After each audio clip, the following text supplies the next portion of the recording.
बहुत बहुत स्वागत है आप सभी का चैनल संकल्प एकेडमी पर। मैं वंदना पांडे आज इस क्लास में हिंदी खड़ी बोली गद्य के कुछ क्वेश्चंस को लेकर के उपस्थित हुई हूं और ये क्वेश्चन जो आप देख रहे हैं ये सभी गद्य साहित्य के अंतर्गत आने वाले क्वेश्चंस हैं। और इससे पहले कि मैं वीडियो शुरू करूं आप लोगों को ज़रूर बता दूं कि टीजीटी पीजीटी एग्ज़ाम के लिए आयोग का गठन हो चुका है, नए शिक्षा चयन आयोग का। और उसकी न्यूज़ तो आप लोगों ने चैनल पर देख ली होगी, यानी कि मैंने तो नहीं दी है लेकिन बाकी चैनल्स ने दी है, क्योंकि मेरे पास कोई प्रामाणिक तथ्य नहीं था इसलिए मैंने ऐसा नहीं दिया है। लेकिन फ़िलहाल जानकारी के अनुसार ये पता है कि ये 3 महीने में लगभग एग्ज़ाम हो जाएगा। तो इस 3 महीने में अपनी तैयारी को बेहतर ढंग से करें। चलिए शुरू करते हैं आज के हमारे पहले क्वेश्चन को। खड़ी बोली की किस शैली को गिलक्राइस्ट ने the grand popular speech of Hindustan कहा है? खड़ी बोली की किस शैली को गिलक्राइस्ट ने the grand popular speech of Hindustan कहा है? इसका सही आंसर है डी ऑप्शन, हिंदुस्तानी शैली।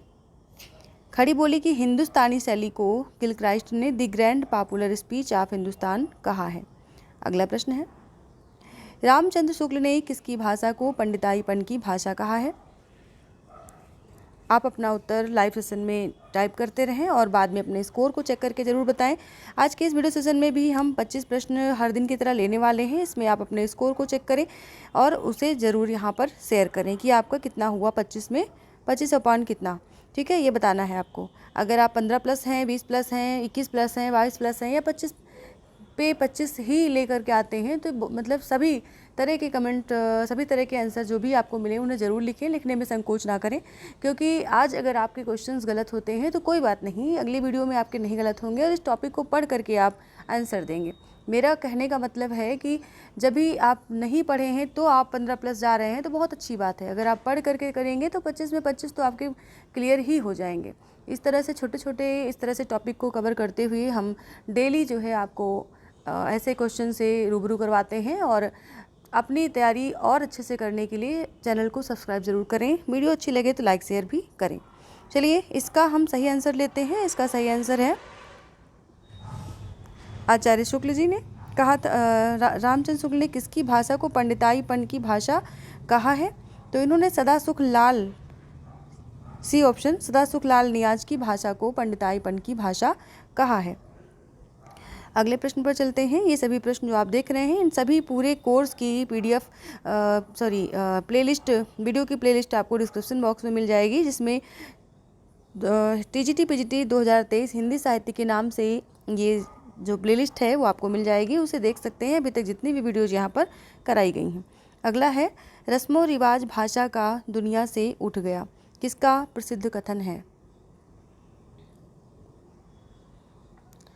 इसका सही आंसर है सदासुख लाल, सी ऑप्शन, सदासुख लाल नियाज भी इन्हें कहते हैं, इसलिए यहाँ पर इनका पूरा नाम लिख दिया गया है। अगला है, लाल चंद्रिका के रचनाकार कौन है? लाल चंद्रिका बहुत ज़्यादा पूछी जाने वाली है, चंद्रिकाओं में रचना है, एक तरह से इसे टीका कह सकते हैं। और ये लाल चंद्रिका जो है ये बिहारी की रचना पर लिखी गई है और इसे लिखा है लल्लू लाल ने, बी ऑप्शन यहाँ पर सही होगा। अगला है, हरिसेड़ाचार्यकृत जैन पद्म पुराण का भाषानुवाद किसने किया? सही ऑप्शन है बी, दौलत राम ने। अगला है, फोर्ट विलियम कॉलेज की स्थापना किस वर्ष हुई? सही ऑप्शन है ए, 1800 ईस्वी में। अगला है, फोर्ट विलियम कॉलेज में लल्लू लाल की नियुक्ति किस वर्ष हुई?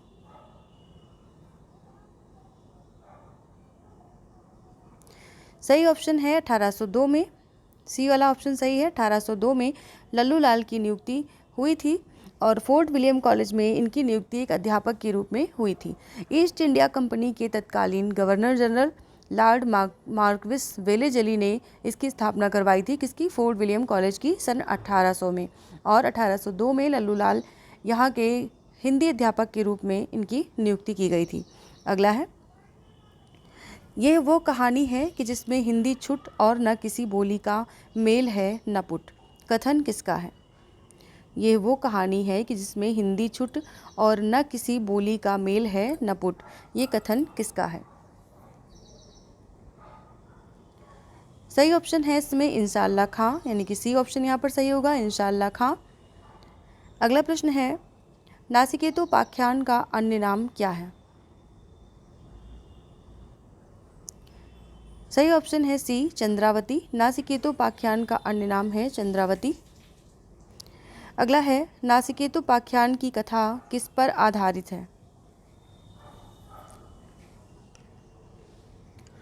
इसका सही ऑप्शन है ब्राह्मण ग्रंथ पर। डी ऑप्शन यहाँ पर सही होगा, ब्राह्मण ग्रंथ पर। अगला प्रश्न है, सदासुखलाल कहाँ के निवासी थे? इस तरह के प्रश्न भी आते हैं जो बहुत ज़्यादा फेमस राइटर हैं, उनके निवास स्थान, उनके जन्म स्थान और उनके जन्म सन या मृत्यु सन के बारे में भी प्रश्न पूछे जाते हैं। तो सदासुखलाल के बारे में यहाँ प्रश्न है, सदासुखलाल का निवास स्थान कहाँ था? तो इसका सही ऑप्शन है बी, दिल्ली। अगला है, लल्लू लाल कहाँ के निवासी थे? तो लल्लू लाल थे, बी ऑप्शन, आगरा के निवासी। इनका जो लल्लू लाल वाला प्रश्न है ये ज़्यादा ही बार पूछा जा चुका है, इसे ज़रूर आप लोग ध्यान रखें। आगरा जो है वो ब्रज भाषा का क्षेत्र रहा है और वहाँ से लल्लू लाल जो है वो खड़ी बोली के एक तरह से प्रमुख नायकों में से एक है, इसलिए ये प्रश्न कुछ ज़्यादा ही पूछा जाता है। अगला प्रश्न है, लल्लू लाल ने राजनीति, माधव विलास तथा लाल चंद्रिका किस भाषा में लिखी? सही ऑप्शन है इसमें ब्रज भाषा में,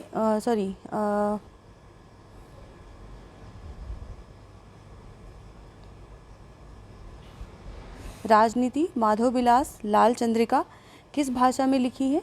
तो ये लिखी है इन्होंने ब्रज भाषा में, बी ऑप्शन यहाँ पर सही होगा। और बाकी सभी रचनाएं इनकी जो मिलती हैं वो खड़ी बोली में मिलती हैं, यानी कि इस वाले प्रश्न को ध्यान देना पड़ेगा। जो लाल चंद्रिका की भाषा है वो ब्रज भाषा है, हम ये सोच के ये ना टिक करें कि ये खड़ी बोली में है, क्योंकि लल्लू लाल तो खड़ी बोली के नायक थे। चलिए अगला प्रश्न है, लल्लू लाल ने अपना प्रेस, संस्कृत प्रेस कहाँ खोला था? सही ऑप्शन है डी, आगरा में। अगला है प्रश्न, सदल मिस्र की भाषा की विशेषता है? सदल मिस्र की भाषा की विशेषता इनमें से क्या है? तो ए ऑप्शन यहाँ पर सही होगा, इनकी भाषा में पूर्वीपन की बहुलता मिलती है, अधिकता मिलती है सदल मिस्र की भाषा में। अगला है, आलसियों का कोड़ा, बहुत ही फेमस रचना ये रही है। आलसियों का कोड़ा किसकी रचना है? सही ऑप्शन है सितारे हिंद, बी वाला ऑप्शन सही होगा, शिव प्रसाद सितारे हिंद। ये राजा में गिने जाते हैं, राजा शिव प्रसाद सितारे हिंद हैं ये, तो इनकी रचना है ये आलसियों का कोड़ा। अगला प्रश्न है, आगरे के रहने वाले गुजराती ब्राह्मण इनमें से कौन हैं? सही ऑप्शन है ए, लल्लू लाल। अगला है, शकुंतला नाटक, बैताल पच्चीसी व राजनीति के रचनाकार कौन हैं? सही ऑप्शन है डी, लल्लू लाल। अगला है, कलकत्ता स्कूल बुक सोसाइटी की स्थापना कब हुई? सही ऑप्शन है डी, 1817 में। कलकत्ता स्कूल बुक सोसाइटी की स्थापना 1817 में हुई है। और ज़्यादातर यहाँ से जो पूछा जाने वाला प्रश्न होता है कलकत्ता से, वो फोर्ट विलियम कॉलेज और कलकत्ता बुक सोसाइटी वाला प्रश्न पूछा जाता है। आगरा स्कूल बुक सोसाइटी की स्थापना कब हुई? तो इसकी स्थापना हुई है 1833 में, यानी डी ऑप्शन यहाँ पर सही होगा, 1833 में। अगला है, गिलक्राइस्ट ने खड़ी बोली की कितनी शैलियाँ मानी हैं? तो गिलक्राइस्ट ने खड़ी बोली की 3 शैलियाँ मानी हैं, जो कि बी ऑप्शन में दिया गया है। 3 शैलियाँ इन्होंने मानी हैं, जिसमें से एक आती है दरबारी या फारसी, एक आती है हिंदुस्तानी और तीसरी है हिंदवी। यानी कि ये जो हिंदुस्तानी शैली अभी आपने ऊपर के प्रश्न में सुना था, वो गिलक्राइस्ट के द्वारा मानी गई शैली है, और इन्होंने हिंदवी, हिंदुस्तानी और दरबारी या फारसी शैली को खड़ी बोली की 3 शैलियाँ माना है। अगला प्रश्न, सदल मिस्र कहाँ के रहने वाले थे?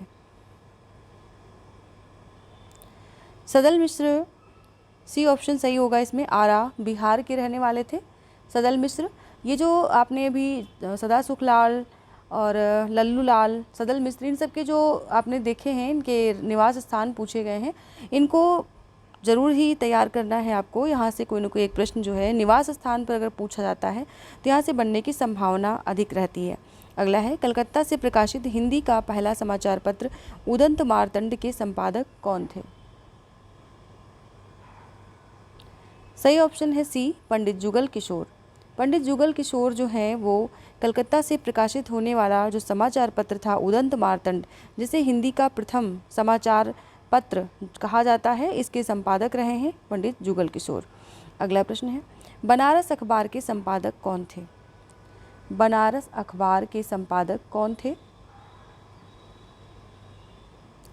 इसका सही ऑप्शन है सी, शिव प्रसाद सितारे हिंद। अगला है, बनारस अखबार के विरोध में सुधाकर नामक समाचार पत्र किसने प्रकाशित किया? बनारस अखबार के विरोध में सुधाकर नामक एक समाचार पत्र प्रकाशित किया गया था, जिसके संपादक कौन है?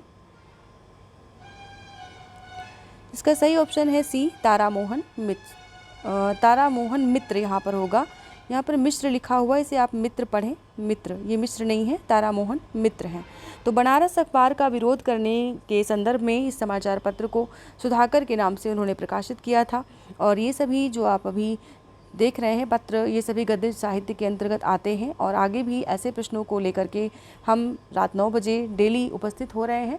तो अभी तक अगर आपने चैनल को सब्सक्राइब नहीं किया है, सब्सक्राइब ज़रूर कर लें। वीडियो अच्छी लगी हो, क्वेश्चंस अच्छे लगे हों तो आप इसे लाइक भी करना ना भूलें। साथ ही शेयर करें जिससे अन्य लोग भी इससे जुड़ सकें और काफ़ी जो है आपका बेहतर प्रदर्शन, आपको अपनी तैयारी जांचने का सुनहरा मौका मिल सके। क्योंकि जब भी आप 2-4 लोगों के बीच में अगर अपनी तैयारी को चेक कर रहे हैं तो आपको लगेगा आपने सबसे अच्छा किया, सबसे बेहतर किया। लेकिन जब आप वही संख्या ज़्यादा हो जाएगी, 500-600 लोगों के बीच में लाइव में अगर आप इसको जो है चेक करते हैं अपने स्कोर को, तब आपके अंदर कॉन्फिडेंस जो जगेगा वो दूसरा ही जगेगा।